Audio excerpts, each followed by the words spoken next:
సంతానం లేని మహిళలందరికీ గరుడ ప్రసాదం ఇస్తామన్నారు చిలుకూరు బాలాజీ ఆలయ పూజారి.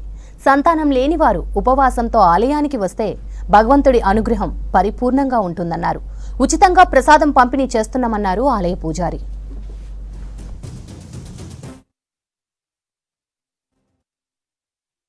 కోటి బ్రహ్మాండ నాయకుడైనటువంటి చిలుకూరు బాలాజీ వెంకటేశ్వర స్వామి వారిది క్రోధినామ సంవత్సర బ్రహ్మోత్సవాల కరపత్రిక ధ్వజారోహణం సమయంలో ఎగిరే గరుత్మంతుల వారి గరుడ పటానికి పెట్టిన నైవేద్యాన్ని ఆ సంతాన ప్రాప్తి లేనటువంటి వాళ్ళు, సంతానం లేని ఆడవాళ్ళందరికీ కూడా గరుడ ప్రసాదం, గరుడ ముద్ద అని చెప్పి ఇస్తుంటాము. ఉపవాసంతో రావాలి, ఎవరికి సంతానం లేదో వాళ్ళు రావాలి. భగవంతుడి యొక్క అనుగ్రహం పరిపూర్ణంగా ఉంటుంది. ఏ రూపాయి ఖర్చు లేదు, ఉచితంగా ఈ ప్రసాదం పంపిణీ చేస్తాము. ఎన్ని వందల మంది వచ్చినా ఇస్తాము.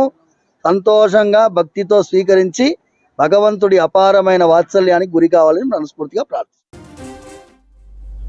ఇక చిలుకూరు బాలాజీ టెంపుల్ వద్ద ప్రస్తుత పరిస్థితి, భక్తులకు సంబంధించి మరిన్ని డీటెయిల్స్ మౌనిక లైవ్ లో అందిస్తారు. మౌనిక, చెప్పండి, ప్రస్తుతం అక్కడ భక్తులు ఏమంటున్నారు, అక్కడ పరిస్థితి ఏ విధంగా ఉంది? చిలుకూరు బాలాజీ టెంపుల్ కి ఉదయం 4 గంటల నుంచి కూడా భక్తుల తాకిడి కనిపిస్తుంది చెప్పాలి.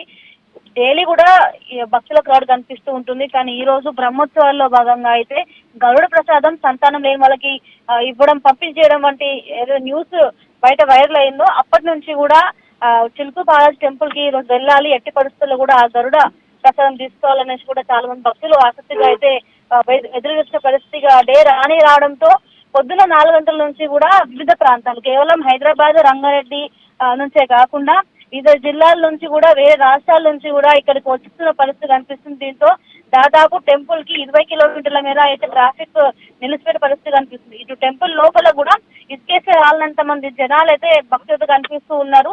ఎక్కువగా మహిళలే ఇక్కడికి రావడం జరిగింది. ఎందుకంటే మొదటి నుంచి కూడా ఆలయ అర్చకులు కేవలం ఈ ప్రసాదం మహిళలకు మాత్రమే ఇస్తాము, కేవలం మహిళలకు మాత్రమే రావాలని కూడా అనౌన్స్మెంట్ చేస్తున్న నేపథ్యంలో అయితే మగవాళ్ళు వచ్చినా కూడా వారిని కేవలం ఆలయం బయట వాళ్ళని స్టాప్ చేసే పరిస్థితి కనిపిస్తుంది. కేవలం మహిళల్ని మాత్రమే పూజ అనంతరం, గరుడ పూజ అనంతరము దాదాపు 10 గంటల సమీపంలో అయితే ఈ ప్రసాదం పంపిణీ చేసే అవకాశం కూడా కనిపిస్తుంది. ఇప్పటికే ఎంతో మంది, వేలాది మంది భక్తులు, మహిళా భక్తులు బయట వెయిట్ చేసిన పరిస్థితి కనిపిస్తుంది. దాదాపు ఏదైతే మనం మెయిన్ రోడ్ నుంచి, చేవెళ్ళ రోడ్ నుంచి రైట్ తీసుకొని చిలుకూరుకి వెళ్తామో ఆ రోడ్ నుంచి కూడా దాదాపు 5 కిలోమీటర్ల మేర అయితే ఇటు భక్తులు వచ్చి వాళ్ళందరూ కూడా పార్కింగ్ చేసుకొని బై వాకింగ్ వస్తున్న పరిస్థితి కనిపిస్తుంది. అర్థం చేసుకోవచ్చు ఏ తీరుగా అయితే ట్రాఫిక్ జామ్ నిలిచిపోయిన పరిస్థితి కనిపిస్తుంది. దాదాపు 20 కిలోమీటర్ల మేర అయితే ఈ ట్రాఫిక్ జామ్ నిలిచిపోవడంతో 6 o'clock ఇంట్లో నుంచి బయలుదేరిన వారు, అంటే కేవలం 1 గంట ప్రయాణం ఉన్న వాళ్ళు కూడా ఇప్పటికీ కూడా దాదాపు ఇటు మోయినాబాద్ రోడ్ కూడా రాలేని పరిస్థితి ఉందంటే అర్థం చేసుకోవచ్చు ట్రాఫిక్ ఏ తీరులో నిలిచిపోయింది. ఇటు ఆలయ అర్చకులు కూడా ఎవ్రీ ఇయర్ 3,000 మంది మాత్రమే వచ్చేవాళ్ళు. ఈ సంవత్సరము ఇటు వైట్ పబ్లిసిటీ కారణంగా ఎక్కువ మంది వస్తారు అంచనా వేసినప్పటికీ కూడా సరైన ఏర్పాటు చేసుకున్నట్టే తెలుస్తుంది. ఎందుకంటే పబ్లిక్ ఎక్కడ పార్క్ చేసుకోవాలి, ఎక్కడ ఏ రూట్ లో వెళ్ళాలి, నడకదారి అయితే ఎట్లా వెళ్ళాలి, ఇవన్నీ ఏమి తెలియక చాలా కన్ఫ్యూజ్ అవుతున్న పరిస్థితి. ఎందుకంటే అసలే ఎండాకాలము 10 అయిందంటే చాలు ఇక ఎండ వేడికి ఇబ్బంది పడుతూ ఉంటారు. కాబట్టి ఎండ వేడికి దృష్టి పెట్టుకోకుండా నగరవాసులు కాస్త ఇబ్బంది పడుతున్న పరిస్థితి. ప్రసాదం తొందరగా తీసుకొని ఇంటికి వెళ్ళిపోవాలని కూడా ఇటు భక్తులు చెప్తున్నట్టు కూడా తెలుస్తుంది శ్రవంతి.